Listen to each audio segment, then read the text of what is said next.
Independent thoughts, independent life. This is Chad Benson. He's the first White House official to testify who heard the phone call between President Trump and Ukrainian President Zelensky when Trump demanded Ukraine investigate his political rival, Joe Biden. According to his opening statement obtained by ABC News, Vindman will tell investigators, "I did not think it was proper to demand that a foreign government investigate a U.S. citizen, and I was worried about the implications for the U.S. government's support of Ukraine." This guy's already a bad individual. He's a never-Trumper. Who is he? Well, he's Army Lieutenant Colonel Alexander Vindman. Well, I'd like to know more about this person. So he served in the military, did he? Huh? Well, according to the opening statement obtained by Politico, he planned to say, "I'm a patriot, and it is my sacred duty and honor to advance and defend our country irrespective of parties or politics." Boom. I like that. He's a Ukrainian-American immigrant. He's fluent in Ukrainian and Russian. He has a Purple Heart after being wounded by an IED in Iraq. He served as the U.S. in the U.S. embassies in both Kiev and Moscow. The guy's got a decorated past. He's not some, you can shoot him down, and that's what Trump's already tried to, go after this guy. No, this guy's represented our country. Just because doesn't make what Trump's done illegal, right? They're going to get to the bottom of that. That's what all of these things are for, and that's eventually what the trial's going to be when it goes to the Senate, because it is going there. It's happening. Just get over it's happening. But I'm going to tell you guys this. It doesn't make this guy wrong either. What he felt was uncomfortable doesn't mean it crossed the line, and it doesn't mean he's a bad human being. God, it's amazing. Just last night I'm flipping around, right, in between. It was like the football game was, first of all, it was awful. Let's just be honest. The Dolphins are barely an NFL team, and Pittsburgh's best three players aren't playing. One's out of the league, one plays for the Jets, and the other one's injured. So it was just not a good game. And I'm flipping around, and I'm watching how everybody portrays this guy. This guy just thinks to himself, I represent America. This is who I am. This is what I'm about. I don't care about your political party. If you've done something wrong, guess what? I'm going to call you to the carpet for it. Right? Fox is trying to, basically just go after this guy. And you're just like, oh, my God, what is wrong with you people? People are insane.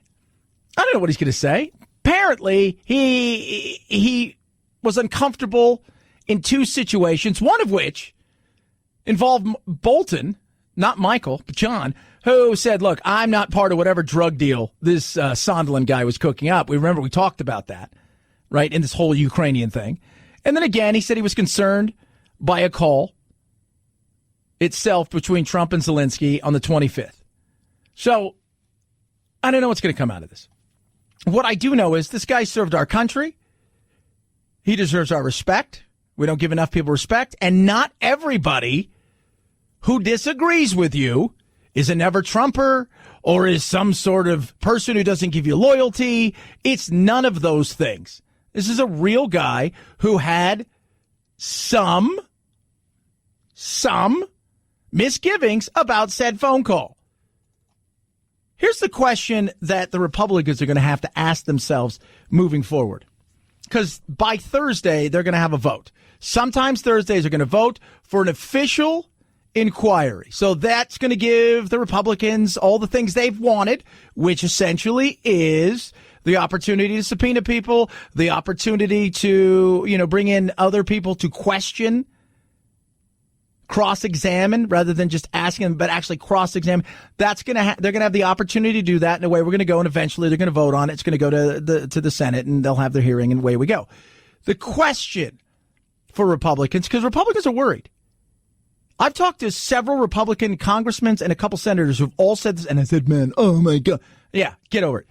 They've all said the same thing. What if there's something that we can't ignore? I mean, at this point in time, But we don't know what else is out there that we haven't seen. We don't know what else is out there that might pop up. What if then there is something that our constituents are going to expect us to put the Constitution and the people and the doing the right thing above the party? What happens then? Because if we don't, and we get our ass handed to us, and we lose the White House, and we lose the Senate, and we lose the House, we have only ourselves to blame. And that is very interesting to see. What if scenario? We're not there yet, but it's coming, kids. They're going to have to make some serious decisions if there's something else out there. And I was talking to somebody today, and I said, look, here's the problem with this whole impeachment thing. You want to do the right thing. I don't care if you're a Trump supporter or not. I don't care how much you love Trump. You should love the Constitution more than you love Trump. You should love the rule of law more than you love Trump. Now, politics is sticky and it's nasty because, you know what? They all step on a lot of different things that they probably shouldn't step off, that you and I wouldn't get away with, those kind of things. I understand that. But the reality is you should care more about the Constitution, the rule. If he has done something that is so egregious, you should want him held accountable. You should expect him to be held accountable. Are we there yet? No. But they're going to have to answer that question.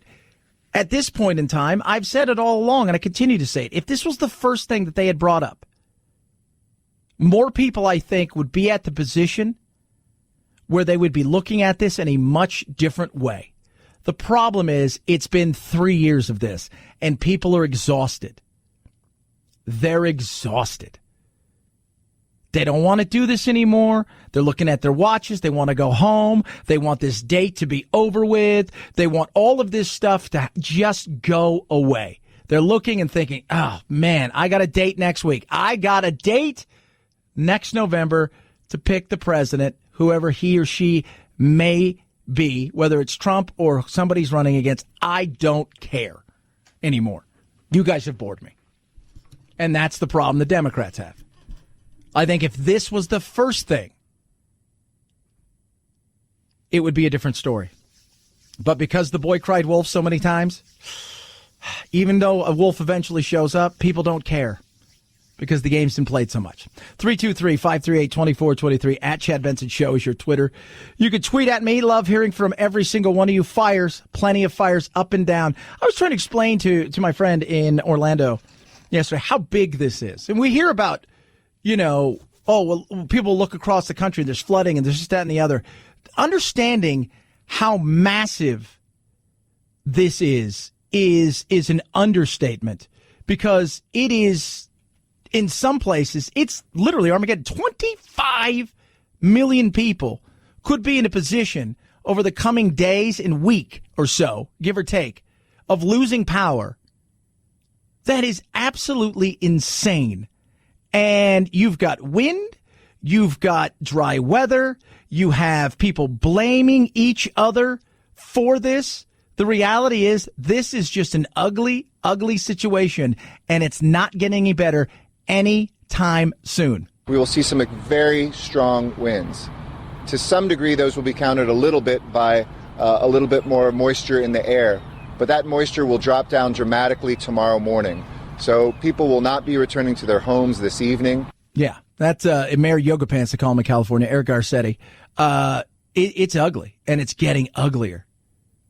So you've got the Kincaid fire, you've got the Getty fire, you have major pathways in cities that are being disrupted. This is causing chaos, and there's not a lot people can be able to do about it. And you know what? Gavin Newsom says, no, this can't be it.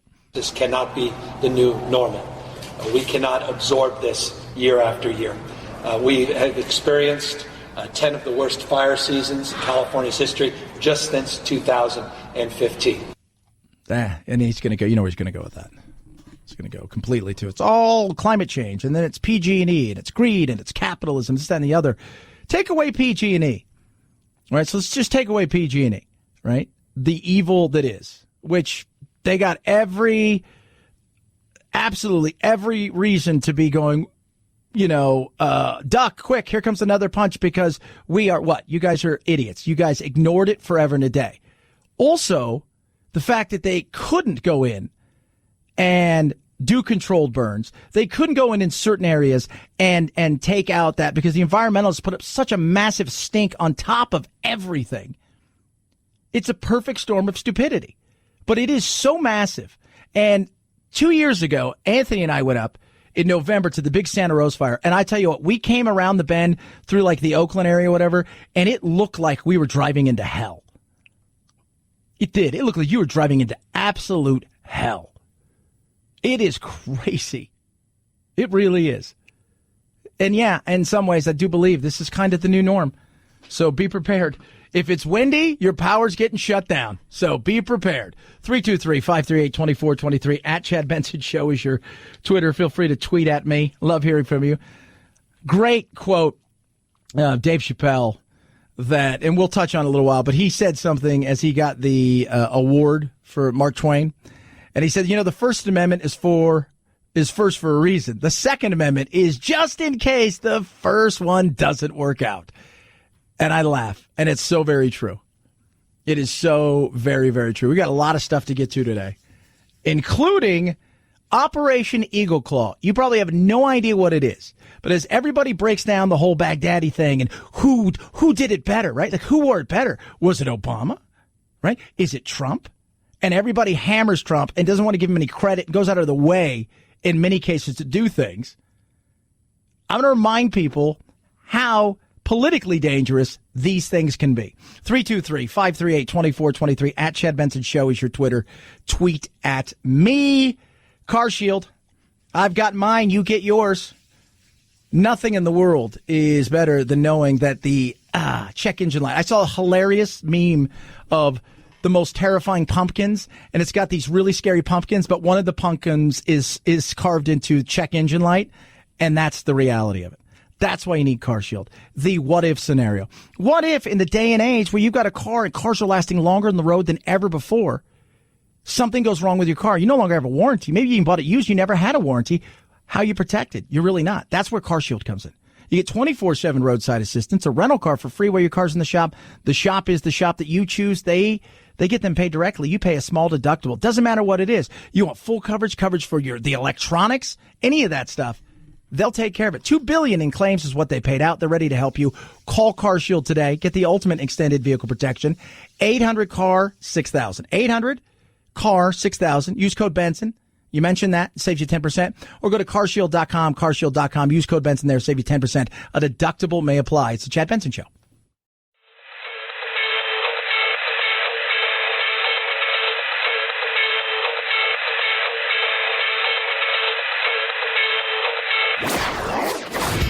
Don't let the Washington Beltway strangle you. This is where the exhausted majority comes to refuel, realign, and reevaluate. This is Chad Benson. Boeing came to my office shortly after these crashes and said they were the result of pilot error. Those pilots never had a chance. These loved ones never had a chance. They were in flying coffins. That right there is Richard Blumenthal, because Boeing is getting grilled today big time when it comes to the MAX 737s. Dennis Muhlenberg, as the CEO, is, he's up there. I mean, this is just, talk about uncomfortable. You are absolutely getting hit by both sides, by the way. It's not just the left, it's the right and the left. Both of these accidents were entirely preventable. We cannot fathom the pain experienced by the families of those 346 human beings who were lost. That's Republican Roger Wicker right there. And Dennis Muhlenberg, who's the CEO, is, this is something. By the way, the 737 MAX here in America, there's still some in the air. So, which I think people are looking around going, wait, what? But this is going to set them back a very, very long time. Today, I'm still inspired by what Boeing does and by the remarkable men and women who are committed to its outstanding legacy. But these heartbreaking accidents and the memories of the 346 lives lost are now part of that legacy. It is our solemn duty to learn from them. Yeah, we'll see. We'll see. Would you fly on one? I don't know. I'd ask my pilot, do you feel comfortable flying this thing? Do you? And where's the FAA? What happened there? Because that's the whole thing, right? We need more regulation. Well, if the regulation side of things isn't doing its job or is playing grab ass with some of these large companies because of political pressure, that's not good either. And I think we forget those things, that regulation is only as good as actual regulation by the regulators, doing a real job that is independent of the political game. It's like fact checking, right? Fact checking is only as good as the fact checkers. Can you believe it's been, are you guys ready for this? I want you guys, we talked a bit about this the other day. It has been 10 years. Falcon Heaney is no longer a little boy. He is a teenager with long hair, talking with ABC's TJ Holmes a decade after the infamous balloon ride that was it. You are Balloon Boy. I haven't thought about anything, actually. Maybe I should. Falcon and his brothers, none of whom were ever in the balloon at all, are now in a heavy metal band, heard here with a song called No Hoax, referring to the stunt. Their dad, Richard, still claims it wasn't a stunt and still believes he was treated unfairly. The media continues on with the same narrative. Falcon's mother, originally from Japan, says she went along with all of it because she was afraid of being deported. The family lives in Florida now. Yeah. It's 10 years. God, 10 years. Along the way, look at all the stuff that the hoaxes came about, the things that we thought were real weren't real. Isn't that insane? But it's been 10 years. That should wake you up and go, oh, my God. 10 years since Balloon Boy? Now they're in an awful heavy metal band. Even during the hoax, they could make it work. That's what they should be called, hoax. 323-538-2423. At Chad Benson Show is your Twitter. You can tweet at us. I don't know. Awful story about a grandfather, his granddaughter, and a cruise. We're going to touch on that. Straight ahead, Chad Benson Show.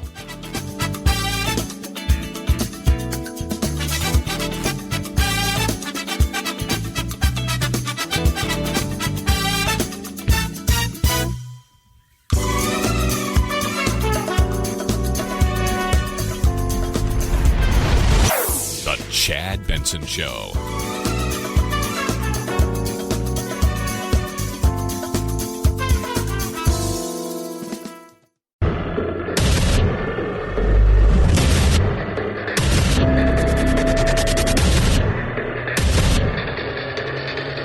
Independent thoughts, independent life.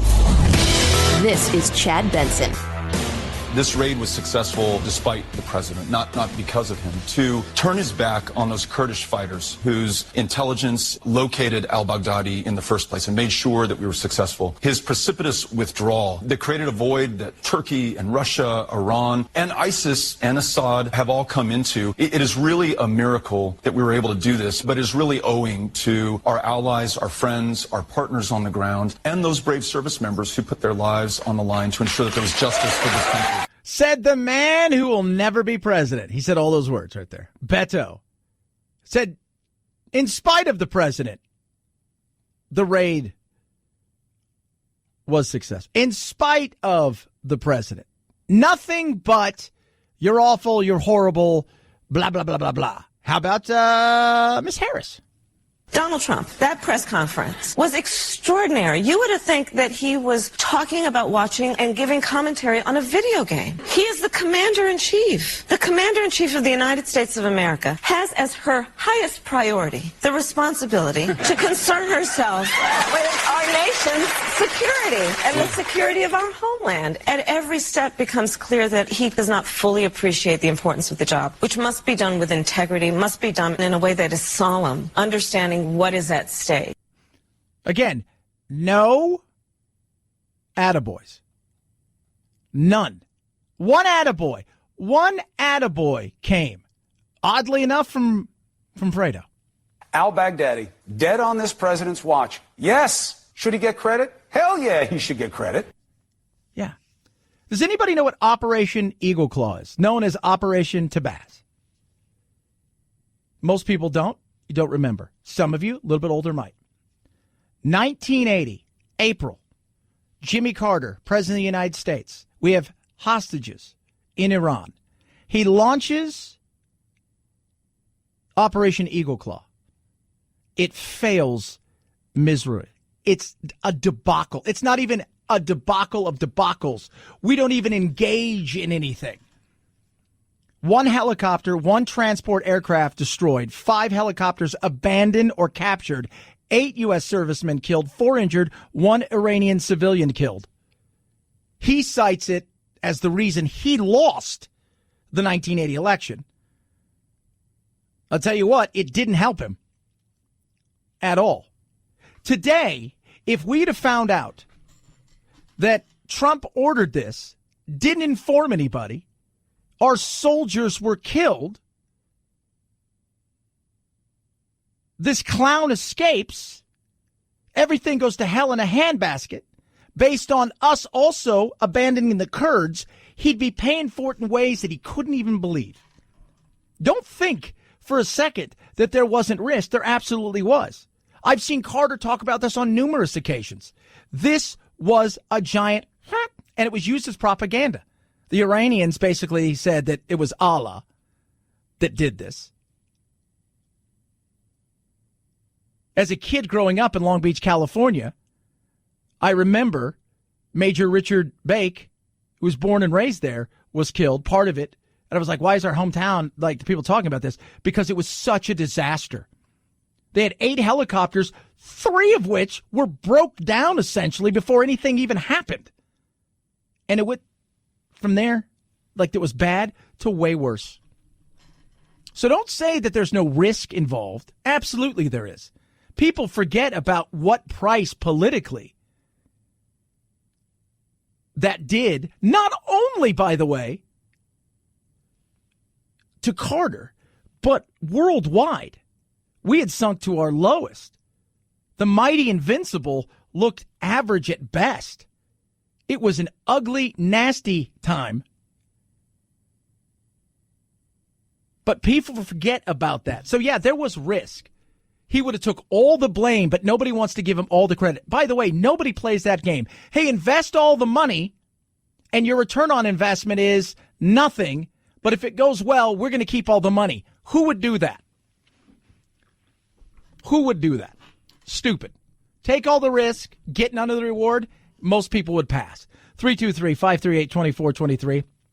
At Chad Benson Show is your Twitter. It is an awful story. It is a horrible story. There is no winners in this, but they're trying to take a bad situation and make it worse. Puerto Rican authorities have arrested Chloe's grandfather, Salvatore Anello, for negligent manslaughter. They say Chloe fell after Anello lifted her up so she could bang on the glass, which she often did at her brother's hockey games. The Wygans say Anello had no idea the window was open. The Wygans say the cruise line should have done more to ensure the safety of the ship's youngest passengers. So you've got a grandfather on a cruise with the family and an 18-month-old little girl. I've seen the glass area. People are allowed to open it. She thinks she's going to bang on the glass right in front of her, like any child of that age would think, but it's open. And when she goes to take a swing, there is no glass. And instead, she falls to her death. Why are you charging? This guy didn't want to kill his granddaughter. This guy wasn't an awful human being. This was an accident of accidents. And the fact that you would do this, they're absolutely right. Really, in a lot of ways, I think it's salt on the wounds of the family who are still grieving. Yes. 110% salt on the wounds. This is Michael Winkleman, who is representing the family, talking about that because people are looking around and they're going, oh, my, this is right. Like, why are these windows open? I mean, I looked at it where it happened. They've got a picture of it, and I thought all the windows were closed. I didn't know they were open and that you could open them. And if you've ever been on a cruise, I mean, you know, people think windows. They just think like the little porthole or something. No, these are windows in an area that is a common area that you wouldn't think something like this. And, yes, they're going to get sued as well. The grandfather takes him over to the windows. He thinks it's all glass. There's a wood railing right there. He puts her up on there thinking that she's going to bang on the glass and it's going to be great. and she goes to bang on the glass, and the next thing he knows, she's gone. I think Royal Caribbean needs to answer this question is why would you ever, in a kid's play area, put windows that passengers can open? It was reasonable for Sam, the grandfather, to think that this was all glass, because from his perspective, it was all glass. Yeah. And now they're charging him with homicide? Are you kidding me?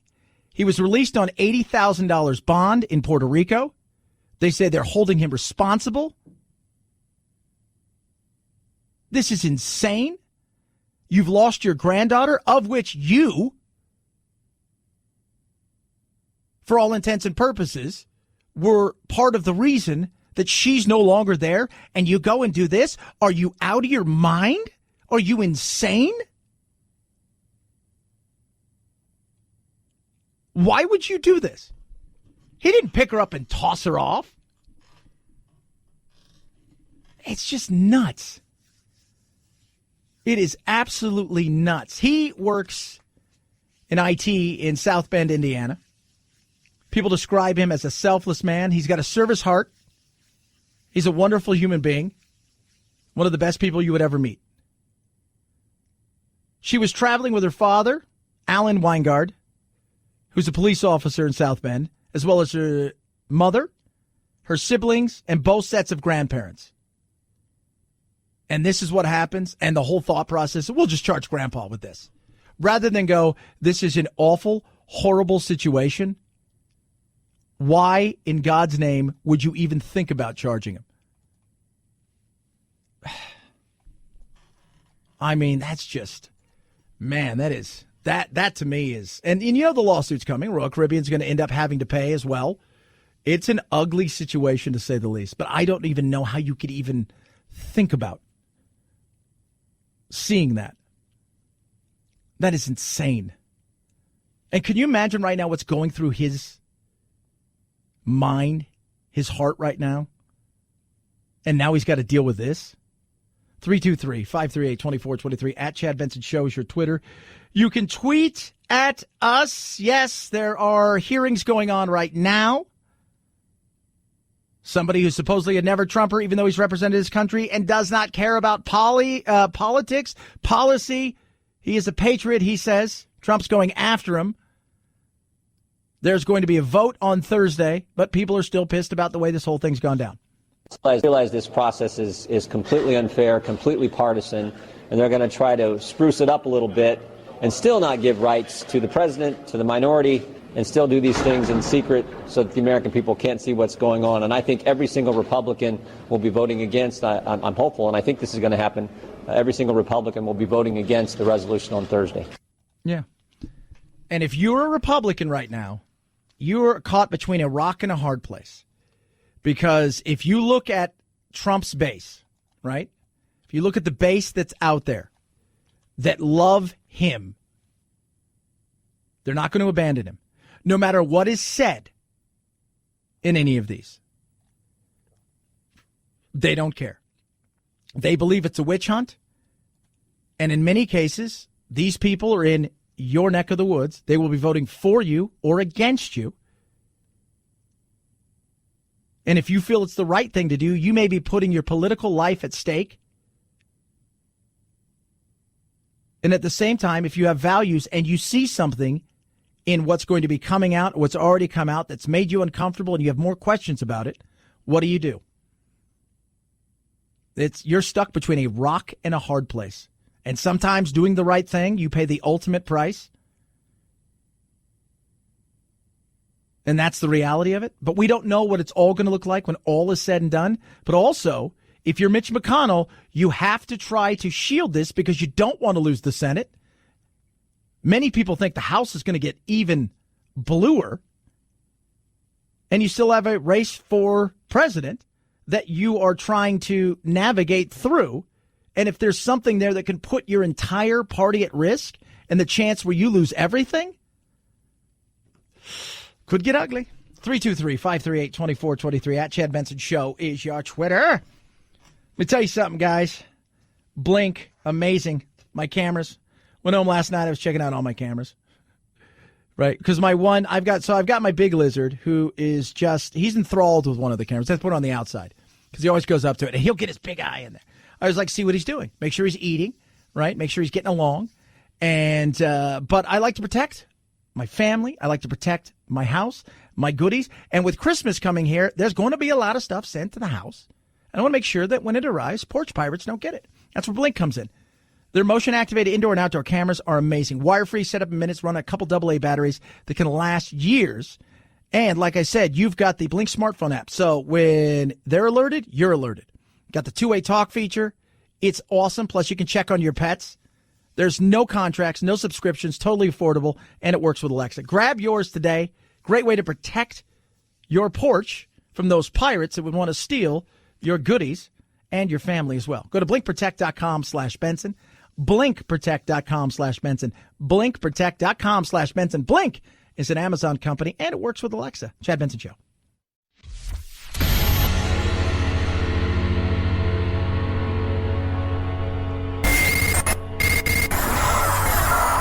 No fake outrage here, just the real thing. The Chad Benson Show.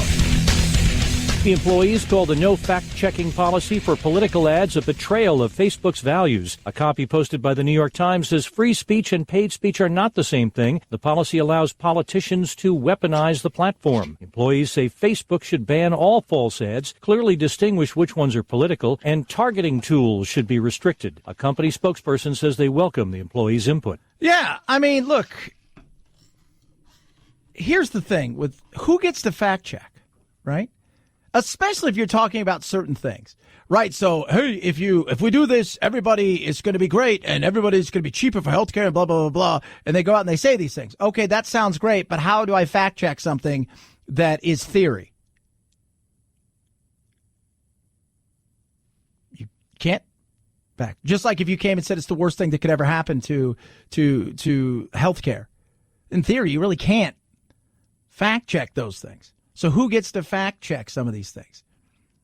Politicians, it's much different than PACs and individuals that are doing things. It's much different. Because politicians are going to go on there and they're going to run something and you can dispute. Everybody can dispute something. Right? Isn't that the whole thing? I can dispute this and I can dispute that, and that's what it's all about, right? It's like science. Science doesn't want the answer. They want the proof of how you got to the answer so they can try to break down whether or not it's real. Right? When you look, that's the whole problem with human beings fact-checking is they're human beings. And they're going to have biases. Even in AI, there will be biases. And it's simple. Human beings are going to program it. And because if human beings are going to program it, inherently, they're going to put stuff in there that, for all intents and purposes, is going to have their biases. Ooh, I never even thought of that. Yeah, that's the reality of that, kids. So this guy who is really funny, they've been posting this ad essentially saying that Lindsey Graham is essentially supporting the Green New Deal. And it's a left-leaning PAC known as the Really Online Lefty League. Acronym troll, right? So, and I guess it keeps getting pushed out. So here's the thing. The guy at Drell Hampton is now going to run for governor of California, specifically to press Facebook on the issues of fake news and fake ads on platforms itself.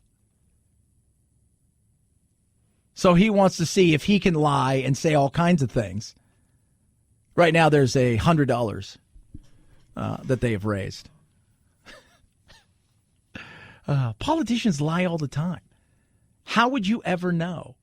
Nothing in the world, right, ever gets fact-checked in a way where, yeah, you guys said this was going to happen, and here we are 4 years later, and we've put it into, like, perfect example is Obamacare.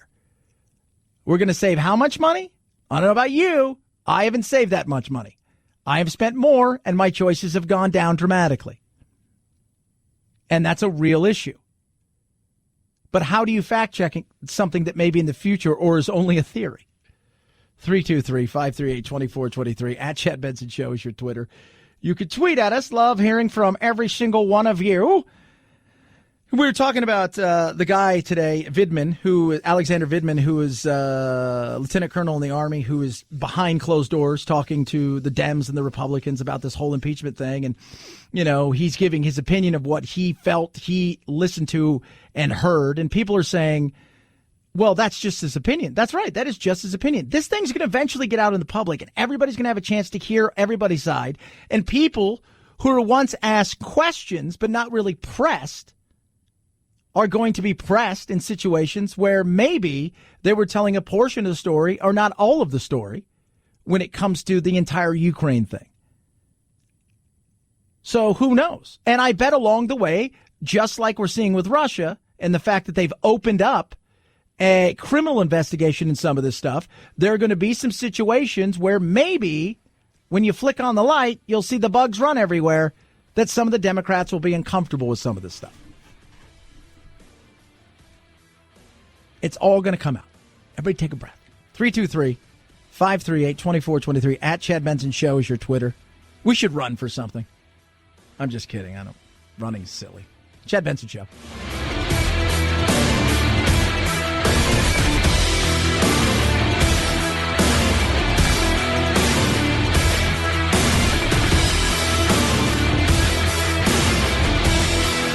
This is the Chad Benson Show.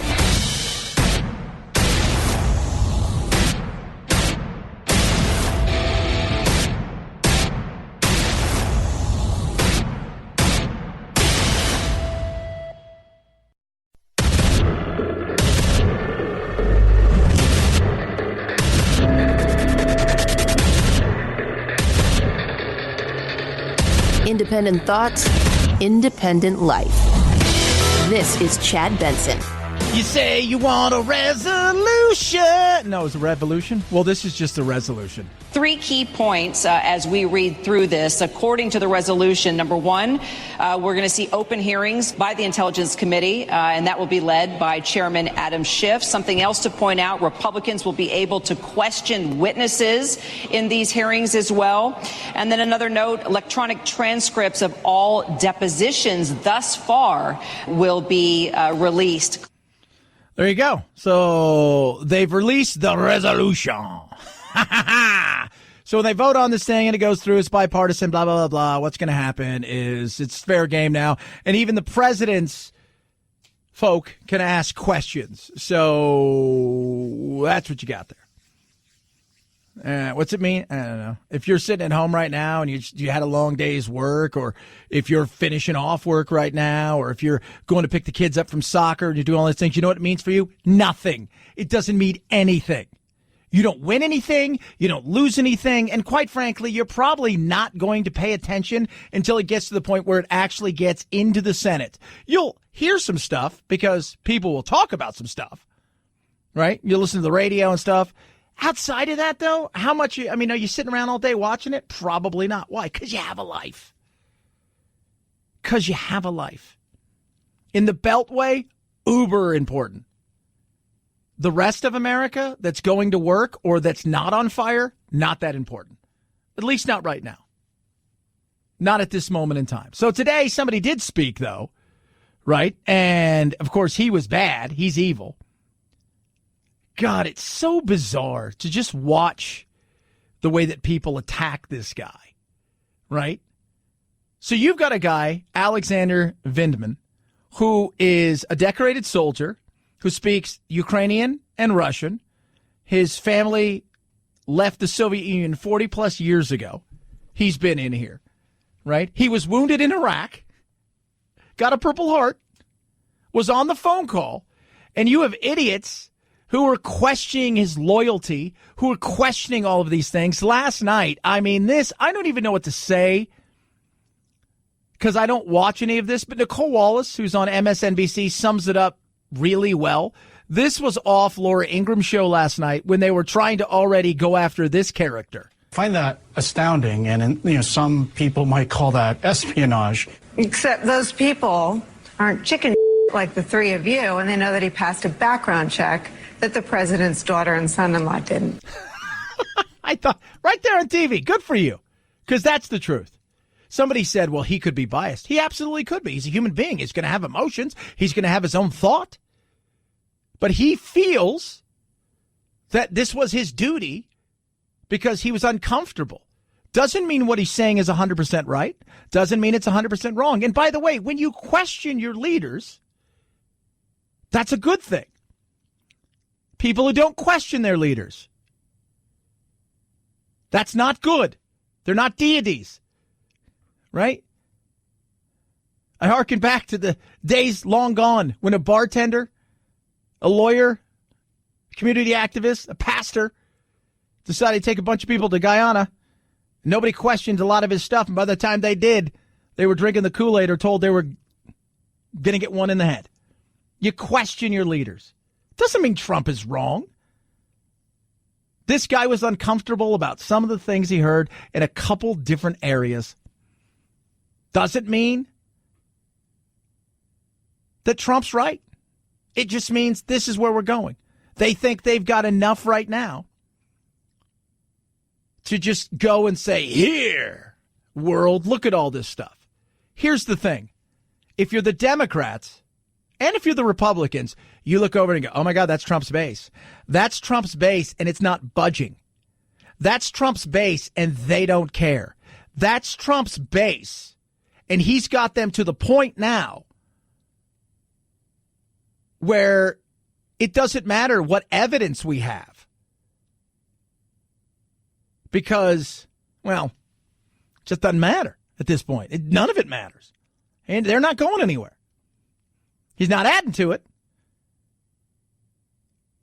But it's not going anywhere. So if you're the Democrats, you've got to sell this to the American people. People in Wisconsin, they're not talking about this, right? People in Florida, they're not talking about this. They're not. Hell, people in California, because they're on fire, they're not talking about this.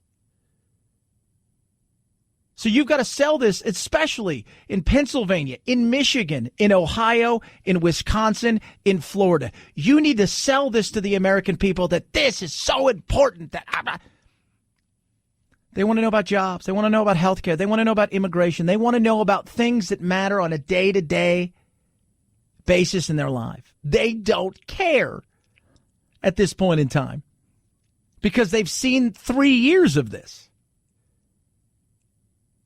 They've seen 3 years of this. And so at some point in time, they're like, I'm over it. We're moving on. Find somebody to beat him. Or shut up. 323-538-2423. At Chad Benson Show is your Twitter. You could tweet at us. Yes, indeed, kids. The NCAA is going to give in kind of, maybe sort of, when it comes to allowing athletes to profit off their likeness and other things. The NCAA Board of Governors, they were meeting to work on this, and so they had this press release saying that they're going to start the process to enhance name, image, and likeness opportunities, likeness. So this is not about getting paid for playing. It's not about getting paid from the school, but you want to get some sponsorship deals, sign some autographs, and nowhere did it say that we're definitely going to allow this to happen. We're just going to say, we're going to start working on this. We're going to start looking at rules. We're going to gather feedback. We're going to hope that they benefit. But we have all these rules to make sure that they stay within the college model and not within the professional model. So we're going to start the process, but we're not guaranteeing anything just yet. Yeah, so there's no guarantee, but the NCAA is in a situation where they don't have a choice. California, ready to roll, 2023. I don't like Gavin Newsom, but I applaud him for this. Absolutely. Right?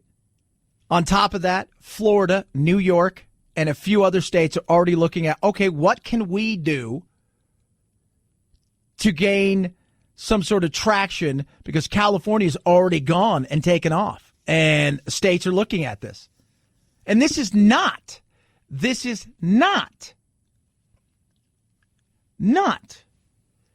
the school's paying them. No matter how many times I explain that to people, it's not. It's like, really? Like, I have to explain that? It's like impeachment. You have to explain it over and over again. It's like at some point in time, you just want to, do you vote? Like, I don't. Like, if I have to explain this to you over and over again, it's not that hard. So if I am the top recruit in whatever, lacrosse, basket weaving, whatever sport they decide, and they said, hey, why don't you come here? And you're like, all right, maybe I'll come here. I go there. But if while I'm going there, or even before that, I have a YouTube channel, right, that does silly stuff. I don't know, maybe I'm the greatest yo-yo in the world, whatever it is. And I have millions of followers, and I make money off that. Right now, they tell me to take my YouTube channel down because I can't make any money. Now, if somebody gets a math scholarship and they go there for that, they could profit off anything they do on YouTube or get a job outside of there. As an athlete, you can't, and that's not fair. I saw today, I think it was a senator or a congressman who wants to say, well, if this is going to happen, we need to tax their scholarship as income. I'm like, really? That's what you're going to do? Are you going to do that for every scholarship or just athletes? And who knows what they're going to allow them to get? They may tell them you can get $15,000 in a year. They may tell them, and if somebody wants to pay me to go sign an autograph somewhere for a weekend, it shouldn't be a big deal. Shouldn't. This baloney, and the NCAA knows, hey, it's time. We got to figure something out. 323-538-2423. At Chad Benson Show is your Twitter. Feel free to tweet at me. I like hearing from each and every single one of you. Still interesting as this whole thing with Boeing. Man, just watching some of this stuff today with Boeing and what they're going through, and I'm thinking, what's going to happen? Like, where are they going? They're really in a lot of trouble. They were getting hammered today at the Capitol about the plane, the MAX, the 737s, the Air Maxes, and it's not good. It's not. And some of them are still flying here in America. I would want the DOJ to impose criminal sentences on some of the managerial as a punishment and a deterrent for future corporate criminal activity. Yeah, those are some of the family members were also there today to ask questions of the CEO of Boeing, essentially going, what the hell's going on? What the hell happened? How did this get to this point? Richard Blumenthal, Democrat, Connecticut, said, it's a flying coffin, right? This is what it is. The CEO, Dennis Muhlenberg, said, on behalf of myself and the Boeing company, we are sorry, deeply and truly sorry. Means nothing. On behalf of myself. Nothing. Nothing. You're going to pay big, and on top of that, I think you need to look at the FAA. What did the agency, you're supposed to be regulating all this stuff, what did they do? How did they turn a blind eye? Who is getting a ton of money from them? Which politician pressured them to look the other way or say it's good enough? Who did that? I think there's a lot of blame to go around here. 323-538-2423 at Chad Benson Show is your Twitter. Feel free to tweet at me. Car Shield, amazing. I've got mine. You should get yours. Cars, about 12 and a half years is what cars are staying on the road. That's the average right now car on the road. Why? Because people like it. Cars are amazing. They're built better than ever before. If you take care of them, oil change, rotate the tires, do the things you're supposed to do, they last and last and last. The thing is, your warranty doesn't last, and in many cases, you buy a used car and you didn't get a warranty. So what then? That's where Car Shield comes in. They make the entire process of cover repairs so easy. You get a 24/7 roadside assistance, a rental car for free if and when your car goes in the shop, and that shop is the shop that you choose. You pay a small deductible. Guess what? They pay the rest. No waiting for a check or any of that stuff. It is so amazing and so simple. And they got all kinds of plans, right? Maybe you want to plan for this, or maybe you want to plan for all of the electronics. Whatever it is, they've got a plan. Check it out for yourself. Go to carshield.com. Use my code Benson. When you do, it saves you 10% right there. Or call 800-CAR-6000, 800-CAR-6000. See all the plans they have. Talk to some people there. They'll get you situated big time. Make sure you use my code Benson. Carshield.com. Code Benson saves you 10%. A deductible may apply. Chad Benson Show.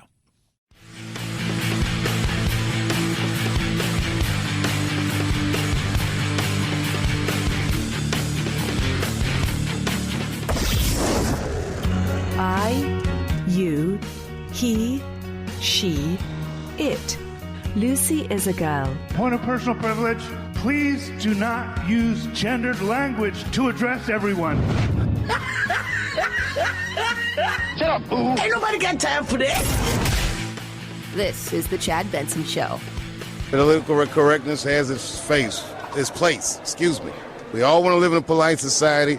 We just have to kind of work on the levels and come to an agreement of what that actually looks like. I personally am not afraid of other people's freedom of expression. I don't use it as a weapon. It just makes me feel better. And I'm sorry if I hurt anybody, et cetera, yada, yada, yada. Everything I'm supposed to say. It's Dave Chappelle. I don't think they'd like to have him in a place where they don't use non-gender specific language. Can we not use gender specific language? Let's do. I really don't. He does not care. He got the Mark Twain Award for humor, which is like, if you're a comic or somebody, a satirist or something like that's big time. And he was he was hilarious, and that's the way he feels about that. I think a lot of people feel that way as well. 323-538-2423 at Chad Benson Show is your Twitter. Feel free to tweet at me. California on fire. 43 counties in the state of California. We're experiencing red flag warnings. We're experiencing at or near historic wind events that precipitated in a statewide emergency declaration that we advanced 48 hours ago. Yeah, that's Gavin Newsom. If you guys don't know who that is, he's awful. And yeah, there's plenty of issues. And now it's all about who can you blame for this? Whose fault is it? It's climate change, so it's fossil fuels' fault. So know that. So that's one. Greed, obviously, because when you're in the middle of something, it's always good to blame other people. That goes to the issue of greed and mismanagement and decades of a utility that didn't focus on you and public safety, but focused on shareholders. Well, there you go. So that's what it is. It's focus on shareholders. It's all greed. It's all evil. He's going to do everything in his power to take over the power company. They're going to try to take over the power companies up and down California. They're going to do everything they can. You think power's expensive now? Wait till it's free. Oh, Chad. It's ugly. The wind, the nastiness, there is so much blame to go around. People say, well, why haven't they put him underground? Well, you live in certain areas where they've talked about the fact that, you know what? Live on fault lines. There's earthquakes all the time. What happens then? I never even thought about that. Also, what happens when you don't take care of the area that potentially could burn by doing controlled burns, cleaning out the area, taking away the fuel and the food for the fire, especially in conditions? I look around, I think, ever since I was a kid, we had fires. We knew the time of the year was coming. We knew what was going to happen, and nobody prepares for it. Nobody does. It's nuts. It's nuts. And so now you've got 25 million people in California living in a situation where they're going to have power coming on and off, God knows how long, through the first of the year. Hey, Merry Christmas, sometimes, kind of. You've got fires raging, and we're just in October. November's when it really ramps up. 323-538-2423. At Chad Benson Show is your Twitter. Feel free to tweet at us. Got some interesting texts. We'll touch on those. PC Christmas time music. Oh, we got some for you. It's the Chad Benson Show.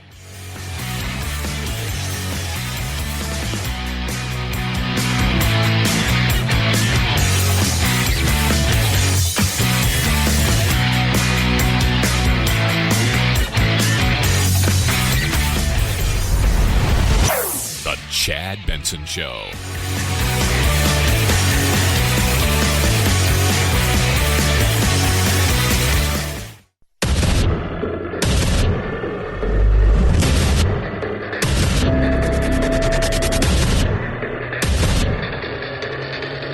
Independent thoughts, independent life. This is Chad Benson. This deposition got heated with lawmakers shouting at each other. Democrats are accusing Republicans of pressing Vindman in an effort to reveal who the whistleblower is. But the colonel insists that he is not the whistleblower and says he does not know who that person is. Blah, blah, blah, blah, blah. They screamed and yelled at each other. It was crazy. Somebody texted in a little earlier, and he or she was saying something about, essentially, so there's nothing we can do. And I said, well, it's not up to us. It's up to the senators and the Congress people on whether or not Trump did or didn't break the law, and that whether he did or didn't get away with it. And somebody else said, I didn't say it's up to you. I said, there's no hope if we don't convince Trumpers. You're not going to. You're not going to convince them. The people that are on Trump train, the people that are riding the train, the people that are there, the people that is his base. I'm not talking about people who voted for him but held their nose. I'm not talking about people who thought, well, I don't buy a lot of this stuff, but I'm going to give him a chance, and I'm talking about independents. I'm talking about the people that are sold, the people that are MAGA, the people that are there. You're not getting them to get off the train. It's that thing. It's gone. Away it went. And they didn't get off. They didn't. Right? They look at it in a lot of... You've got to come at it from... Look at it in their situation. They feel government's corrupt. They feel that... And in some ways, they're right here about... They feel like this is a nonstop effort since day one. And I will agree, it is felt like that because it has many ways been like that. For the justification of why she lost to this, to Russia, it feels that way because it's been that way. And this is just another thing. And the other thing, they feel like government does all kinds of stuff and these big politicians get away with it. Let's be honest with ourselves. Hillary Clinton got away with a lot of stuff that you and I would never get away with.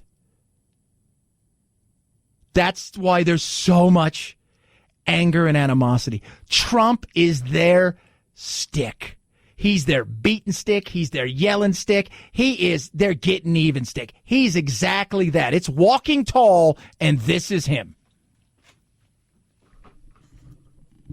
He's going in, and he's breaking up everything, and he's changing the rules, and they like it. They're not leaving. That's the reality of that. Now, if you're a politician and you're in a situation, if you're a senator or a Senate woman or a non-binary Senate person, and you're looking around and you're saying, Trump won my district and I'm up for re-election, and if I go in on this, I could be in trouble. Right? Or if you're a Republican and you're looking there and thinking to myself, my people may hold me accountable if I don't vote to impeach him because there's just so much evidence that is so massive that it stomps on the Constitution. But I'm getting pushback from the party.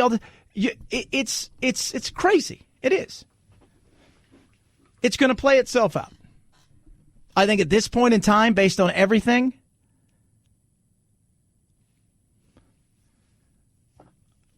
I don't think he's going to be impeached. I don't. And I think the Democrats are looking around saying, did we overreach? Is this going to be one of those things where while we had the right and while we did what we thought was real, did we spend so much time on it that we neglected to do so many other things? Even though we may have been doing stuff, the reality is, the perception is this is all we were doing. This is all that was being talked about. We'll see. A lot of people think that the Republicans can be a huge risk. But they also think the Democrats. We're not going to know any of that stuff. Let's see what this thing plays itself out to be. But know this, that 38%, 42%, whatever it is, depending on the poll, they're not going anywhere. That's just the reality of it. When things go bad for Trump, that never wavers. When things go great for Trump, rarely does he get a bump above that. It is what it is. 323-538-2423 at Chad Benson Show is your Twitter. So we're at that time of the year where political correctness because of Halloween, right? So we got that. Don't culturally appropriate anybody's, whatever. I mean, at this day and age, I don't even know. Like, right? I mean, it's we've talked about it yesterday with the whole bride thing that they had in Australia at the Kmart there, where you had the child brides, like little, and the dress up, and people are saying, "Oh my God, girls shouldn't dress as princesses," and this, that, and the other. And you're like, shut up, just get over it. So you had that, right? And then of course you got all the God knows how many things that people are going to talk about, like so-and-so did this or such and such did this and they wore this and that makes me feel bad. But then we're moving on to Thanksgiving, of course, where we'll talk about, Thanksgiving stuff like, oh my God, the white people came over here and they killed all the Indians and that's why we have Thanksgiving. What are we giving thanks for? Blah, blah, blah, blah. But then we'll move into Christmas, right? Like I know, and producer Phil, Friday, how many stations do you think turned Christmas Friday? Most of them. Most of the AC stations will. Most of the adult contemporary stations in big cities across the country are just waiting. Somebody will do it on and try to get there first. Because sometimes in big cities you got two and they're battling out. They're playing the Christmas music. But then we got to think about the Christmas songs, right? And the holiday. Because you can't say Christmas anymore because that's rude, right? So the holiday songs. But Baby It's Cold Outside last year got big blowback because it's, oh my God, and all of this stuff. So they're going to redo it, right, to make it a little bit more politically correct. Well, maybe just a half a drink more. Put some records on while I fall. The neighbors might But baby, it's bad out there. say, what's in this drink? All right, so as we all know, that is the old version, the 1944 duet written by Frank Lesser. In recent years, as you know, the song has come under fire from critics who say it is sexist and promotes date rape. So now, John Legend tells Vanity Fair he is teaming up with Kelly Clarkson to give the tune a more modern spin with a focus on consent. My version would be like, get on out of here, but it's really cold outside. Sucks for you, but it's really cold outside. I'm gonna sleep well in my warm house. And then she dies of hypothermia. It's not very nice. So here are some of the new verses for the super fun consent version of Baby It's Cold Outside. One of the new verses goes like this. What will my friends think? I think they should rejoice. If I have one more drink, it's your body and your choice. I'm not singing it. So there's other lyrics. My mother will start to worry. I call a car and tell them to hurry. It stops being flirty at that point. It makes me gnash my teeth to powder because that was just a flirtatious, fun song on both sides. Yeah, no, it's not that anymore. It's not that anymore. You have to be woke in today's sensibility. Songs that were once classics, movies that were once classic, lines that were once classic, all of them need to go away. This is a woke world, and they will decide in the wokeness what is or isn't good. That's the reality of that.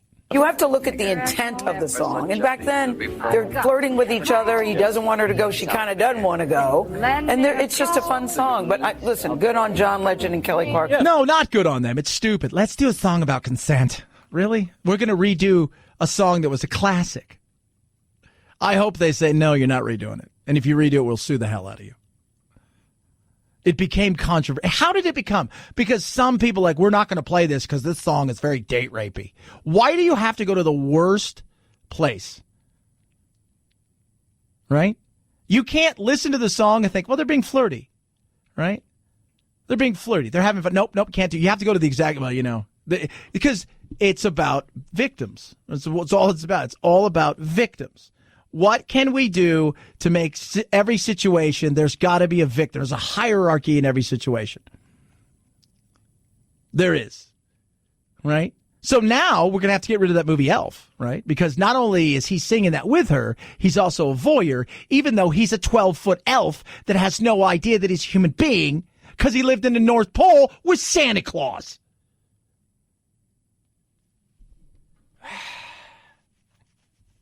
It's frustrating. It is. It is frustrating. Oh, my God. I don't know how people do it. Like, I roll my eyes. How do you wake up in the morning, hear a song like that at Christmas time? I'll say Christmas time, right? Because you tell me what other holiday it is that we're celebrating, right? Tell me. We're Hanukkah. Okay, tell me what other holiday we're celebrating on the 25th of December. Tell me what other holiday that we're celebrating with Santa Claus. Tell me what we're celebrating with the birth of Jesus. Tell me what other holiday we are celebrating. Well, I'm just roundabout, I just want to offend anybody. I have yet to find a human being in my life, and I've been out there, that has been offended by somebody saying, Merry Christmas. Oh, that super offends me. I've never had that happen to me. I'm sure somebody's going to text me, well, that happened to me. I found out I'm quarter Jewish. Yeah. No idea. Found out. I was like, whoa, that's crazy. If you say happy holidays to me, fine. If you say Merry Christmas, fine. Whatever. Just get over it. But to wake up offended every day has to be exhausting. It just has to be. I could see no other way for it to be. And to be offended by other people, for other people. I'm offended. You don't know. Well, I'm totally offended by what somebody said. That you weren't there, but I was offended for you. Right? This past weekend. So we saw the thing with Saturday Night Live, right? Remember what happened with Saturday Night Live before the guy ever even stepped on stage? They went and they found things and oh my God. So this past week, Michael Che, and they do the news thing, right? They do the news thing. He was joking about Kanye and made a joke that people are already pissed off and they would like him to go. Kanye West released his new gospel album, Jesus is Kanye, will be altering his old hits with more G-rated lyrics. Yay. At first I thought Kanye was losing his mind, and now I feel like he's fine. He's just turning into an old white lady. I mean, he used to be like one of the coolest black dudes on earth. Now he's showing up to events in sweatpants and orthopedic sneakers, listening to Kenny G and trying to get black people to like Trump. It's like, how long before this guy changed his name to Kathy? Okay. Oh. Well, where's he going with this? Well, here's where it comes to the point where he said something he shouldn't have said. Now, you might think that I'm crazy, but about 5 years ago, there was a fella named Bruce Jenner, and he moved to Calabasas. Oh, Dead named him. They got a name for that. And now people are like, he's homophobic. He's transphobic. Is he scared of people who are trans? Is he scared? Or did he make a joke because he's a comedian about a guy, Kanye, who, let's be real, is a bit interesting, who's also married to a Kardashian, who also happens to live in Calabasas, who also happens to Kris Jenner. You see where we're going? But no, you got to tie it all together, and instead it's just too much. 323-538-2423. At Chad Benson Show is your Twitter. Lightstream. I was reading about the amount of debt people have, and in America, the household debt, and we are consuming big time. And the consumption is growing, and we got massive credit card debts. And you're paying 20% on average APR. Don't do that. Get a credit card consolidation loan from my friends at Lightstream. Get rates as low as 5.95% APR. So easy. You're going to lock the rate in, so it doesn't matter what happens, right? You don't have to worry about any of that stuff, right? Rates go up, you don't care. You're locked and loaded. Online application, so easy. You can get your money out, in many cases, as early as the same day. It's awesome. They're going to treat you amazing. Now, check this out. They're going to give you a special interest rate just for being my listener. Go to lightstream.com/Benson. That's LIGHTSTREAM.com/Benson. Subject to credit approval. Rate includes 0.50% auto pay discount. Terms and conditions apply. Offer subject to change without notice. Visit lightstream.com/Benson for more information. Chad Benson Show.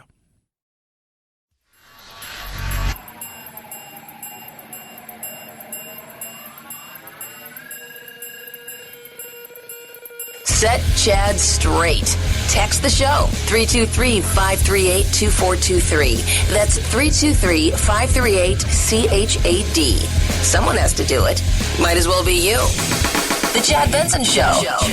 2020 presidential contender Kamala Harris told BuzzFeed News that she, quote, respected Hill's decision to resign, but said, let's also speak the truth that men and women are not held to the same standards, adding, look at who's in the White House. And some are also pointing to Representative Duncan Hunter, the California congressman, has remained in office despite charges that he used taxpayer dollars to carry on multiple affairs, including with people on his staff. Hunter has pleaded not guilty. Yeah, and he should go, but he won't because some of these people are so obsessed with power. Katie Hill walked away, right? Democratic Congresswoman, freshman, who they love, the Democrats love. They handpicked her for many of these big committees. A lot of people thought she was going to be right behind in second in line in a lot of these things. Like they were looking at her as potentially being in second line and taking over if something happened to Elijah Cummings, and all of this stuff exploded, right? So here she is in the throuple, and then she's having sex with an aide, and that's where she got into a lot of problems, where using taxpayer dollars is awful to do anything if it's not for the taxpayer, right? So if you're having an affair, Duncan Hunter, and using taxpayer dollars, bad.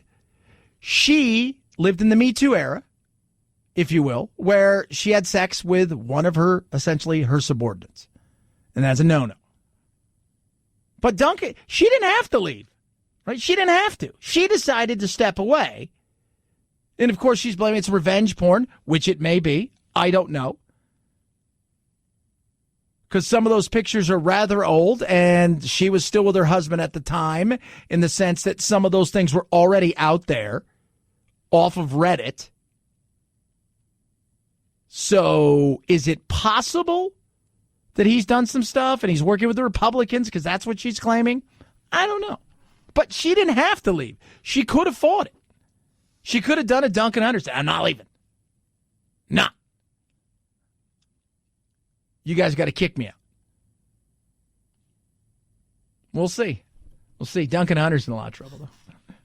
So I say, I think his wife's in trouble. A lot of people around Duncan. I don't know if it's a double standard, right? Because at least Trump paid off his people by the sounds of it. This is an ugly relationship that's going on with Katie Hill. 323-538-2423. At Chad Benson Show is your Twitter. If I was her, I would have taken it as far as you could go. And think about this. We have a very short attention span in this country. We'll be on to something new within 24 hours. So before you're getting ready to jump, go, hold on a second. 323-538-2423. At Chad Benson Show is your Twitter. It's the Chad Benson Show.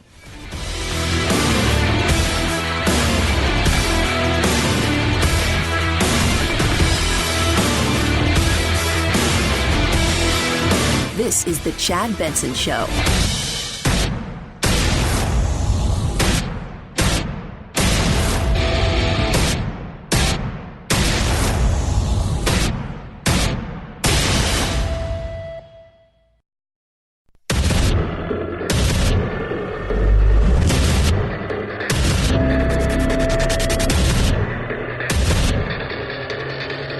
Independent thoughts, independent life. This is Chad Benson. There is a resolution. The rules are out for said resolution for the impeachment inquiry. The vote will take place on the 31st of October in the year of the Lord 2019. What are thy rules? 3 key points as we read through this. According to the resolution, number 1, we're going to see open hearings by the Intelligence Committee, and that will be led by Chairman Adam Schiff. Something else to point out, Republicans will be able to question. Wouldn't it be hilarious if Chairman Mao led it? I'm just saying. Chairman Adam Schiff. Something else to point out, Republicans will be able to question witnesses in these hearings as well. And then another note, electronic transcripts of all depositions thus far will be released. Yeah, because nothing's classified. He's already released it. Today, as some Trump supporters call him, the traitor, which he's not. People are so idiotic. Alexander Vindman, Lieutenant Colonel, Army, who was on the call, he essentially said, yeah, that's about right. You know, what the transcript is about right. The transcript really, that call has, if that's your smoking gun, I think what they're hoping for is a lot of other smoking guns, right, around it. Because it's already been released. They got the money.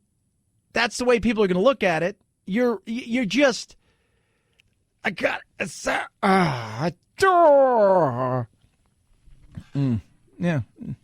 It's not going to work. That sales job isn't going to work to the average person in the middle of the country in swing states that are looking for government to either get out of their way or do the things they're supposed to. Things that, you know what, the average person can't do. Let's be real.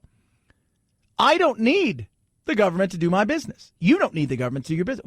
We can get on with our business. We have enough local government, right, at the city and state level, right? We don't need to be overregulated. Get the hell out of our way. But there are things, because government's decided we're going to get into the healthcare thing and immigration, that we, as the average people, just can't do. That's on you. What have you done? What have you done? It's a fair question. The fact that they're even today talking about the guy who was behind closed doors in his uniform, Purple Heart recipient, was wounded by an IED in Iraq, and that anybody questions his loyalty is asinine. Some of the president's allies are questioning the colonel's loyalty to the U.S. because Vindman and his brother emigrated here from Ukraine when they were just 3 years old. Their story captured in the Ken Burns documentary Statue of Liberty. Our mother died, so we went to Italy, then we came here. He went on to serve in the Army for more than 20 years, receiving a Purple Heart after being wounded in Iraq by a roadside bomb. But people have questioned. Fox last night. This could be spying. Idiots. Bunch of clowns. People say, why don't you go on TV? That's why. First of all, I don't fit the mold. Secondly, no matter if I was on MSNBC or Fox or CNN, I would just lose it. I mean, like, you guys are the dumbest ass hats on planet Earth. Nobody in America gives a rat's ass about this. Stop being over dramatic to try to get people to pay attention. And I'd look right at the camera and go, don't watch this crap. This guy could be a spy. So shut up. That's as stupid as Tulsi Gabbard is definitely a Russian plant. Oh, somebody break her hip. Chad, you're such a jerk. Here's what you're going to find out. Trump's base is not going anywhere. We got a long way to go. They're going to have their hearings in public over the next 2 weeks. It'll be drama. Madison, Wisconsin, you know what's going to be happening that day? That plumber who's not sure who he or she is going to vote for, right? They got the small business. They got their kids in school. They're running around doing the things that they need to do, keep food on the table while they're building their business. They're not going to care. They'll pick up a little here, a little there. Right? That person in Florida who's enjoying their retirement, maybe watch a little TV here and there, likes golfing, they're not paying that much attention. Right? Steel worker, Ohio, Pennsylvania, they're not paying attention. They got other things going on. They're worried about today. They're worried about their lives. They're worried about the things that matter to them. They're trying to live. They aren't paying the kind of attention that the people in the Beltway think that they're paying. I talk to Congress people all the time. I've yet to I'll have people ask me, do you think he did something wrong? Should he be impeached? And then they'll, and most of the people say, well, I really don't care. It doesn't mean much. Yeah. Well, it should. Yeah, it does. When you stomp on the Constitution, if that is proven that he's done those things, then hell yes, he needs to go. But based on everything I've seen and based on all of this stuff right now, he ain't going anywhere. He isn't. But to question a guy who got hurt in Iraq, has served our country because he was born in the former Soviet Union, and like this was his plan, is that like, check this out, boys, this will be great for you. We'll take you, there's twins, right, for everyone to know, his twin brother, and then we take them and we make them this great, huge plant for Russia and Ukraine for great stuff, and then we'll get to the point where we impeach President Trump, but that's 37 years from now. God, bunch of assets. Don't let those people on TV. 323-538-2423 at Chad Benson Show is your Twitter. Feel free to tweet at me. So Trump, so we change gears here, right? For all of the negativity of Trump, and trust us, there's plenty of it out there, right? And you don't have to like Trump. I don't care if you do or don't. It means nothing to me, right? It doesn't. Never fall in love with a politician. But you can give politicians, I gave Gavin Newsom massive props for the whole NCAA thing, which is now causing the NCAA to make a move to allow players to profit off their likeness and their image and all that stuff. That's great. I gave him props. I think a lot of the other stuff that he does is buffoonery, right? So California, you guys get that. I like some of the Trump stuff that he's done. And if he does good, I give him props. Great work. I did the same thing with Obama, by the way. Right?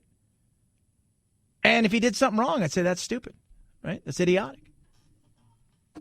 So we killed the most wanted man on the planet. He's dead. Dead, dead, dead. Trump is the president of the United States. He ordered, go in, do it. And to watch the way that people have twisted to do everything they can to take away any kind of good things that they could say about the president just makes me go, what the hell are you doing? This raid was successful despite the president, not because of him, to turn his back on those Kurdish fighters whose intelligence located al-Baghdadi in the first place and made sure that we were successful. His precipitous withdrawal that created a void that Turkey and Russia, Iran, and ISIS and Assad have all come into. It is really a miracle that we were able to do this, but is really owing to our allies, our friends, our partners on the ground, and those brave service members who put their lives on the line to ensure that there was justice for this country. Said the man who will never be president. That's Beto, for those of you who don't know. God, he's a blithering idiot. Dude, in spite of all of that stuff. Somebody did give him plaudits was Fredo. Al-Baghdadi, dead on this president's watch. Yes. Should he get credit? Hell yeah, he should get credit. Yeah, and you want to know why? Because if this went to hell, he'd have got every blame for everything. If this went to hell and failed, if our men and women that were in the field died, see the way I went politically correct there? But if those guys would have died that night, if everything would have went to hell, he would have paid for it in a way that he would have gotten every single thing that you can blame on. He would have took the entire thing. People don't want to give him credit. But in the end, he greenlighted it. And I go back to the early 80s, April 1980, Jimmy Carter, Operation Eagle Claw, 54 hostages in Iran. What happens? It's a disaster. We lose all of our helicopters. 8 Marines die. 1 civilian dies. We have stuff it is an absolute disaster. Carter cites it as the reason he didn't win re-election. We could debate that, but bet you candy ass, it was huge. It was a debacle, and it played a huge part. He would have paid the price. Nobody wants to give him the credit, right? That's insane. Make all the investment, but get none of the reward. No. When he does stuff that's ridiculous, call him out on it. When he makes, and I called him out on the Kurds and Syria, and I think it's a giant mess, but he greenlit this. And whether you like it or not, he deserves the credit because you would have punished him if it went south. 323-538-2423. At Chad Benson Show is your Twitter. You can tweet at us, kids. I just watching like the Washington Post and the people on NPR twist and turn in the wind, trying to make it seem like, well, this guy was a great guy and he was a religious scholar, and then trying to explain why they did that. And somebody on NPR said he was a great leader, and I'm just like, oh my God, stop it. He was a bad, horrible human being, right? Would you say? Let me ask you a question. Because as bad news as ISIS is, the reality is I could say the same thing about El Chapo Guzman. Great leader. Dude knows how to make some revenue, right? Pablo Escobar was a badass. Was he a great leader? Jeez, buffoons. Buffoonery. I'm a buffoon, and I spot buffoonery. 323-538-2423. Hey, one thing I'm not a buffoon on is sound, ear quality. When it comes to music, sound, and all this stuff, I've got the best around. Raycons. I saw the other day people like talking about, oh, this new thing's coming out. It's all about your phone and with your, and I'm just like laughing at the earbuds. I'm like, you're going to pay God knows how much for that, $200, $300, $400 for those things, because it's got some sort of name, right? Something better. Raycons. They are amazing. Z25s are incredible. Longer, 6 hours of time that you can listen. Talk time is immense. When you put these earbuds in, they're stylish and cool. There's no stems or dangling wires, none of that stuff. And it's the noise. There is none. Noise filtering like you couldn't believe. So when you're on a phone call, you hear them, they hear you. It's amazing. Get yours now. They're half the price. At times, I think quarter the price of what you're going to pay elsewhere. And you're going to save how much? 15% on top of that. Simple and easy. Go to buyraycon.com/Chad. Buyraycon.com/Chad. Buyraycon.com/Chad. What's trending? Chad Benson Show.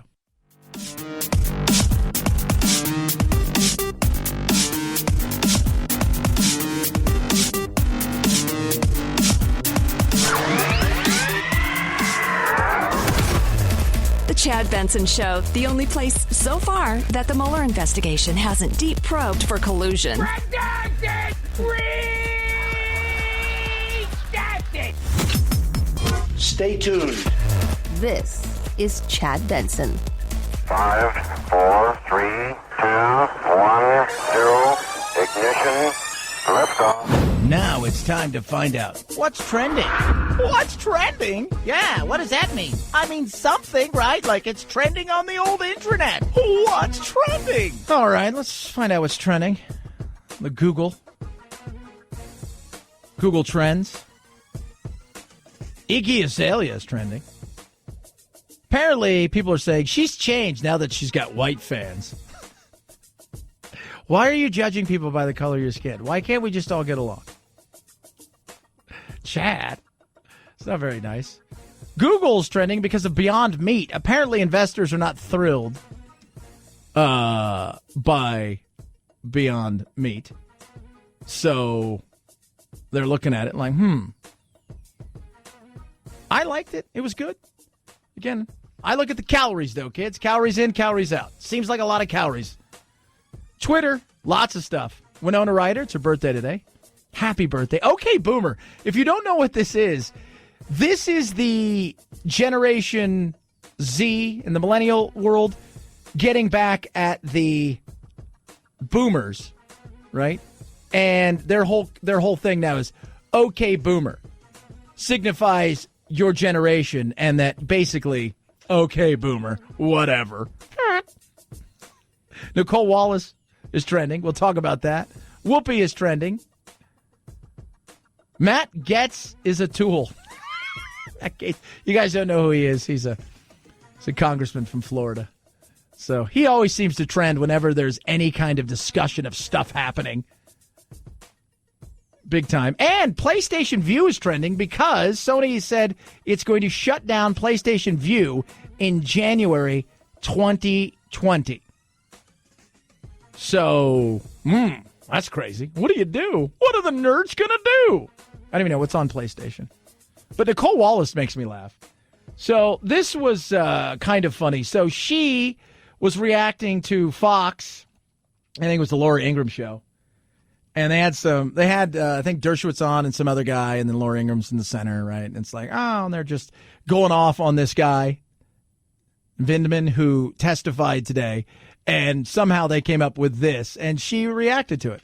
I find that astounding, and some people might call that espionage. Except those people aren't chicken like the three of you, and they know that he passed a background check that the president's daughter and son-in-law didn't. There you go. There you go.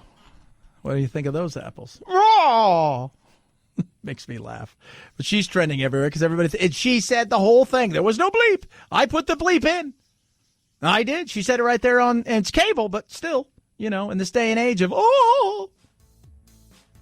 people freaked out, as we tend to do, because we heard a bad word or we saw a boob. Get over ourselves. 323-538-2423. At Chad Benson Show's your Twitter. It's the Chad Benson Show.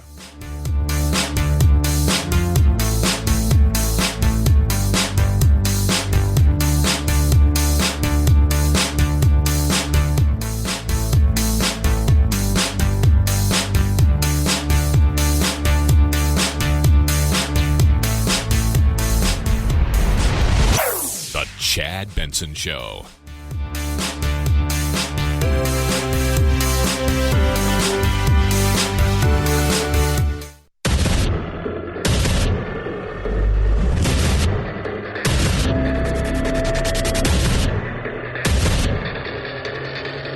Independent thoughts, independent life.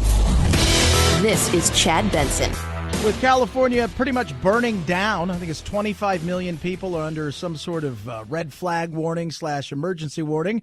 There's other things still happening there. Joining us now is the city attorney for Hungtington Beach, Michael Gates, and you are taking on the state itself in a much different way, and this has to do with SB 54 and the craziness that goes along with this. And you were in court last week. This is about sanctuary cities and the state itself. Explain to everybody, this has taken about a year to get to this point, but what is happening when it comes to sanctuary cities and individual cities versus the state? Yeah, so as you mentioned, we were in court last week at the Court of Appeal. I argued before a 3-judge panel at our Court of Appeal here, which is state court. Last year, the Superior Court, also state court, ruled in our favor, in the city of Huntington Beach's favor. Basically, what we're doing through our lawsuit, which we filed about a year and a half ago now, is to challenge SB 54 or the sanctuary state law.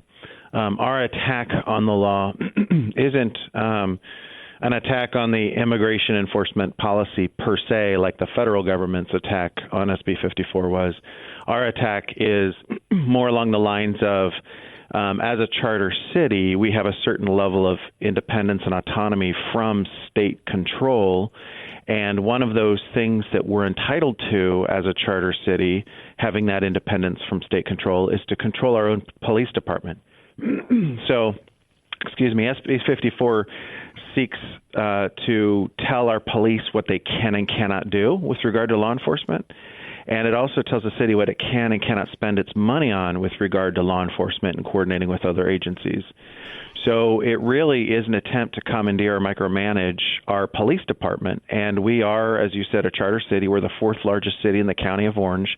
We're 200,000 residents, 26 square miles. So, we're a significant city, a substantial size. And we, in the 1930s, adopted a charter, which is that declaration of independence from the state on certain issues, not all issues. So waste management obviously is an issue that the state controls. Health is an issue that the state controls. Education is an issue that the state controls. But there are a lot of other issues that are considered local affairs, like zoning for housing and like elections, the manner in which elections are conducted, but also running your own police department. And so the state legislature recently has just gotten very emboldened, and they've been very aggressive with their attempts to regulate local municipalities, including imposing this sanctuary state mandates on cities, and also with housing and other issues. So the city of Huntington Beach is pushing back, saying, hey, wait a second, we're a charter city.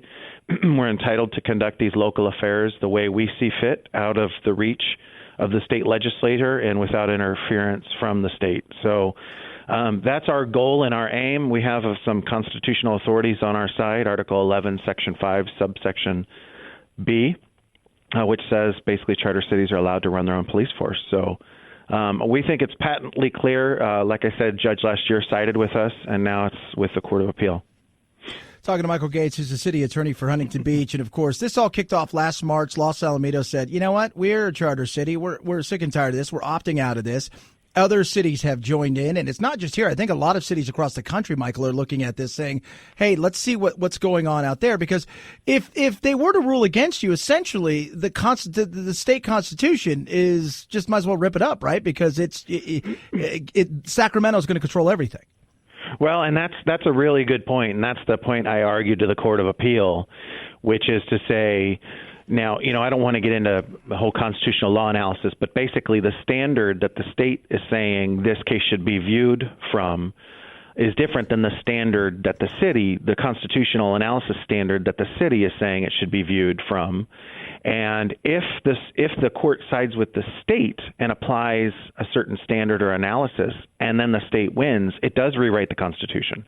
And that's the point I was really emphasizing to the Court of Appeal, because there's a whole body of case law, including prior California Supreme Court decisions that have basically said, if a statewide concern, a state statute, a state law is deemed to be, in essence, more important than the local municipal affair, then the municipal affair ceases to exist. But like I said, if you look at Article 11, Section 5, subdivision B1, it literally says that local cities are entitled to run their own police forces. So it is a constitutional question. It's an important one. And if we were to lose, and we'd take it up to the Supreme Court, if we were to lose there, then the floodgates would be open. The state literally could micromanage any aspect of local governance from Sacramento.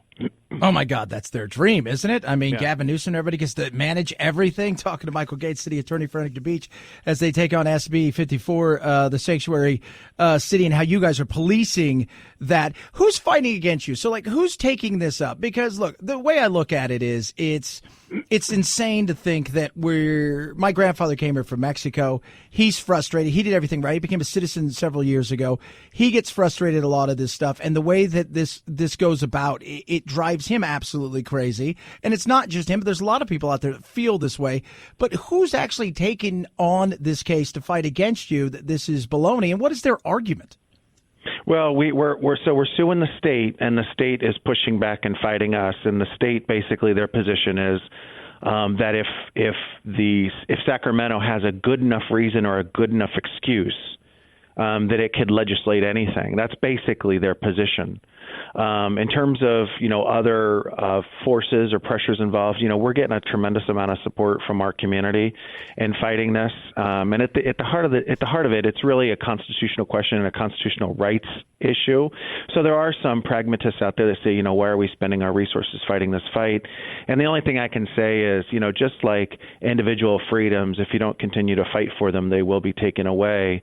Charter city rights will also be taken away by an overreaching state legislature if we don't continue to fight. So it's a matter of principle, it's a matter of constitutional law, and it's a matter of our city's rights. And frankly, it's just simply the right thing to do in order to fend off the overreaching state legislature. And it's about the rule of law. I mean, we are literally citing provisions of the California Constitution. This isn't some gray area of law that we're saying, we're hand-wringing and we're saying, well, gosh, we really hope it just goes our way if we can make creative arguments. We're relying on the California Constitution. And we're relying on case law that has interpreted these types of factual conflicts under the California Constitution. So, I have great respect for the Court of Appeal, and I trust them. We've got a great panel of judges. They're well prepared. They're smart. So I have faith in them. And if we end up with the wrong standard applied, then we'll go to the Supreme Court. The Supreme Court's been pretty consistent that the standard that the state hopes for on a case like this has never been applied. So the Supreme Court has never applied the state standard or analysis, the four-part test that the state is hoping for in this case. So we're hopeful. So here you are. You got it's 3 judges, right? So is it 2-1? Is it have to be majority, or does it have to be? I mean, all 3 have to jump on this. I mean, how does this work and play itself out in this? Yeah. So we just need 2. of the three.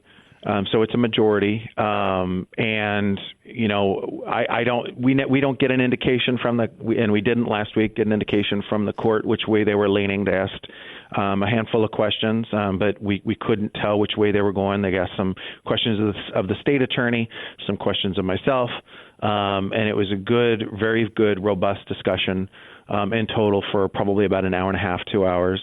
And then they take it under submission, meaning they're going to consider the arguments and they're going to go back and reconsider the papers that were submitted and all the evidence and all the authorities that were cited. And then they'll issue a written decision. And that could be any time. I have been telling folks that it probably will be 60 to 90 to maybe 120 days from now because it's such a complicated issue and an important one that they have to give the proper treatment to in considering all of the arguments and everything else. But notably, we had another case that was in front of this very same Court of Appeal that was argued last Monday, and we got the decision yesterday. Completely different, unrelated case, but we actually got the decision 1 week after the arguments were made and the case was submitted to the court. So maybe they're working fast, and maybe we'll get the decision much sooner. But, yeah, it's kind of a wait and see at this point. What's the state's useless argument against this? That somehow if you guys work with the feds or you have your own police force, say, if you will, that people that are in immigrant communities won't cooperate with the police anymore and they have no real statistics? I mean, what's their useless argument?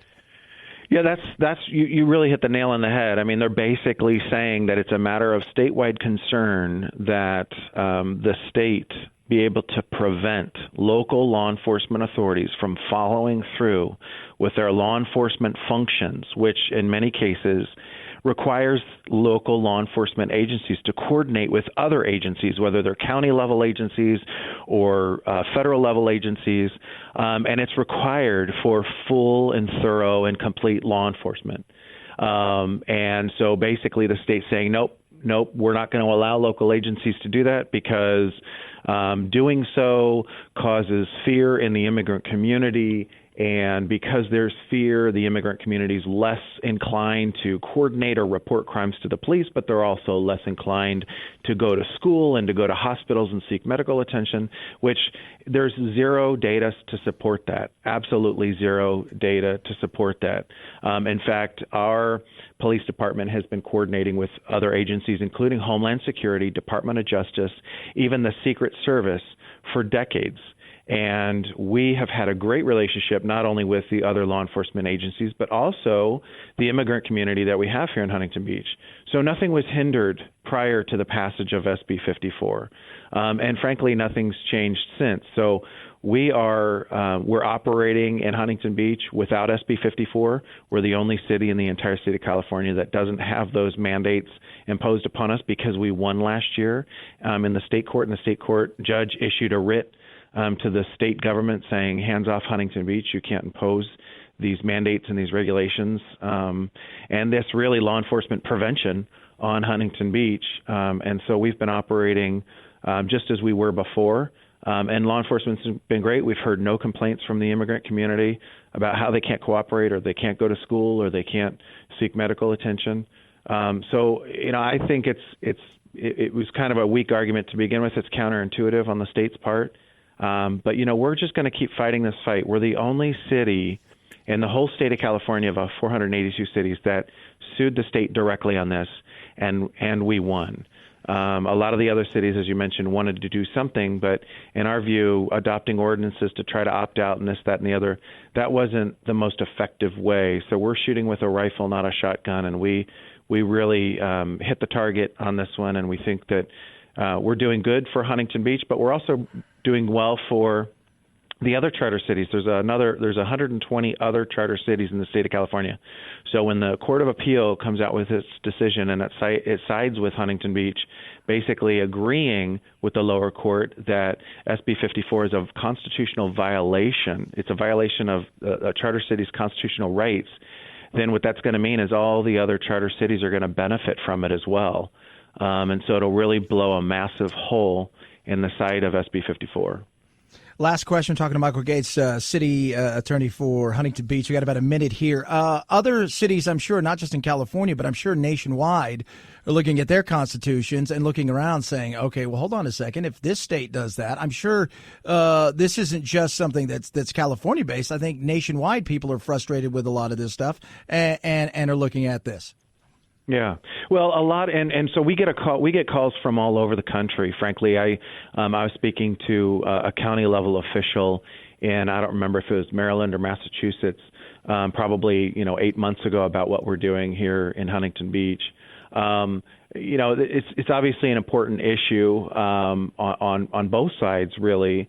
But when these state legislatures pass laws that sort of shock the conscience of the state, of the community, it doesn't. There's a smell test there, and this one doesn't pass the smell test. And oftentimes, when laws are passed and they're so bold and radical, like this one is, oftentimes they aren't constitutional. If you start to peel back the layers and start to research it and look, oftentimes there are issues. And this is definitely a drastic overreach by Sacramento. And we're pushing back. It didn't seem right from the get-go. And we found the right constitutional arguments to put in front of the courts, and we're prevailing. So it's been good so far. Michael, appreciate you coming on today. That guy right there, taking on California, Michael Gates right there. Appreciate you, a city attorney from Huntington Beach. Thanks so much for taking time out with us today. Thanks for having me. Thank you. At Chad Benson Show, Twitter, ChadBenson. Going to be interesting. Again, across the country, this could reverberate. Everybody's going to be looking, going, all right, I don't want to do what they're making us do. We're our own little fiefdom, and we should be able to run that way. So Chad Benson Show.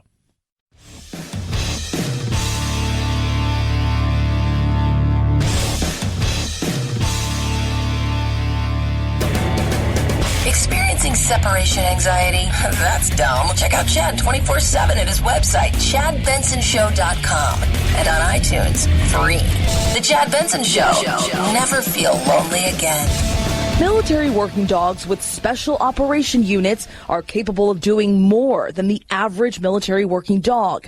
These are dogs that parachute out of military aircraft, many of them equipped with goggles, infrared mounted live cameras, waterproof body gear that can be resistant to bullets, shrapnel, and knife attacks. Whoa! So what was the dog that did this? We don't know his name. Super secret classified.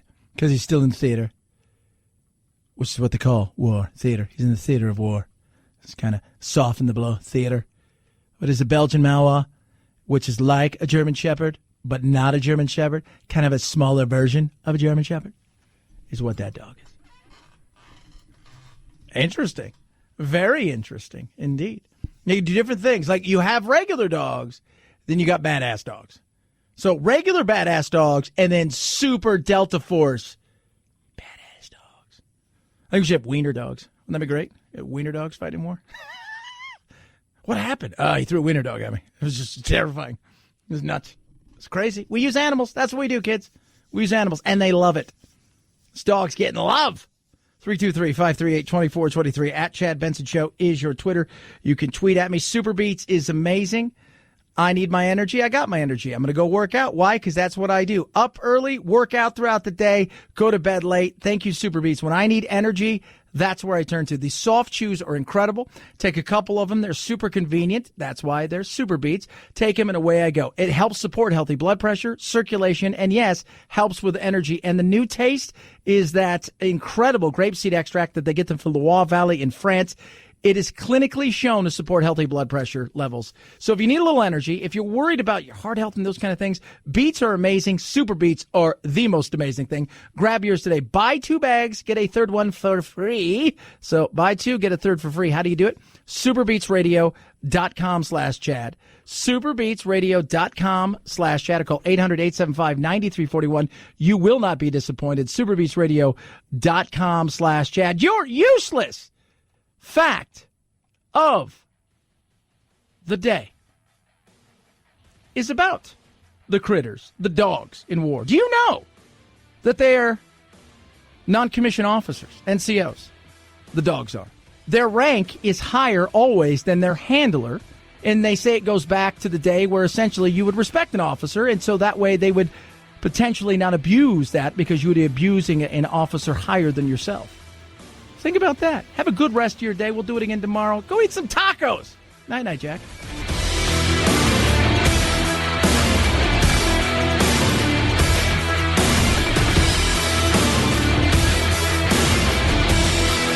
This is the Chad Benson Show.